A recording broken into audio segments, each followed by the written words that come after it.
What's up, this is Jake with Hike 734, hiking the Norris Geyser Basin at Norris Junction in Yellowstone National Park. And the Norris Geyser Basin is a collection of trails, primarily two big loops that cover a bunch of different geyser features. There's also a little spur trail that goes over to the Norris campground, which I'll talk about here first. It's basically just a wooded trail that connects the campground with the geyser basin. If you're camped over there, you should take that. That being said, most people will start over at the parking lot, and then once you come down, you come right over to past the bookstore and then to the museum, and they've got a little bit of interpretive goodness inside of the museum. And then from there, if you take a right, you'll head on down over to Porcelain Basin. And Porcelain Basin is just a big collection of it gets its name from the white that you see, and actually what happens is that it seals off. Eventually, like, these little tiny springs will seal off a section and a weaker section will pop up. So it's got a lot of these like really shooty, if that's a word, type of little geysers and springs and that kind of stuff. And the trail actually that comes down from the campground gives you a pretty cool look at one of the pools that's kind of perched high above.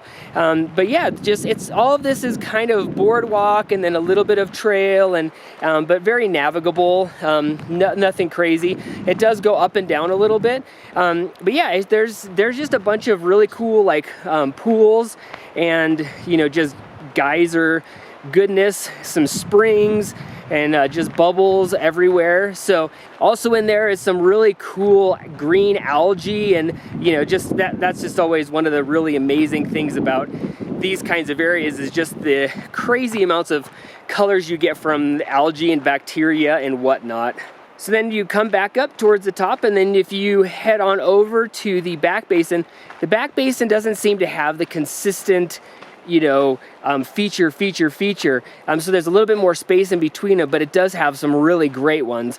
So as you're going through, there's just lots of these pools. Some of them are clearer than others, and there's this one green dragon one that's really awesome, and it just kind of spews out from underneath the where you're walking, actually.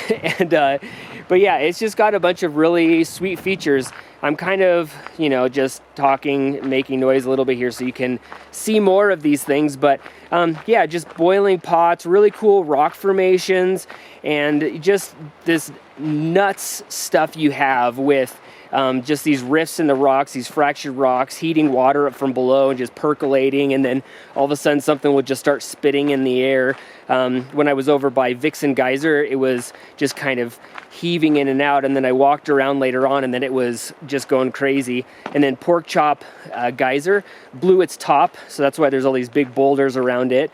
And yeah, just kind of worked my way around over to Echinus Geyser, which is a highly acidic geyser. So there's just a lot of really cool reds, and yeah, just the pool itself is just really a rich green color. So you just have lots of good contrast. And that's one of the things about this whole basin, is it's super dynamic and changing all the time. And there's neutral geysers and acidic geysers. So there's a lot of variety. And then it has Steamboat Geyser, which is actually the tallest geyser in the world, I guess. Unfortunately, it only goes off like the full eruption every so often. Like, it could be anywhere from every 4 days to every 50 years. The last time it went off was 363 days from when I was there, or here today. So anyways, kind of a fat chance you'll probably see this thing have its big eruption. However, it does have a bunch of smaller ones in the vent that shoots out diagonally and stuff. So it's still interesting and steamy, and the rocks around it are really cool. But as far as seeing it, go off like you get to see Old Faithful and that kind of stuff, probably is not going to happen. But anyways, yeah, you just kind of loop through both of those loops with a couple of little side trails, and Cistern Spring, and there's an kind of an emerald spring or emerald pool there that's really cool. And anyways, yeah, just lots of good geothermal in a really concentrated area, just kind of like some of the other, some of those other spring areas like Midway Geyser Basin and Lower and Upper Geyser Basin and stuff. So anyways, just a lot of really cool stuff. And yeah, like I said, if you're staying at Norris Campground, I totally would recommend hiking on over via the very level wooded trail. Otherwise, just park in the parking lot if it's not too busy, and come on down and take a look at that one, because it's really a sweet little walk. So anyways, this is Jake with Hike 734, hiking the Norris Geyser Basin in Yellowstone National Park. If you like this video, subscribe on YouTube and head over to hike734.com for more goodness.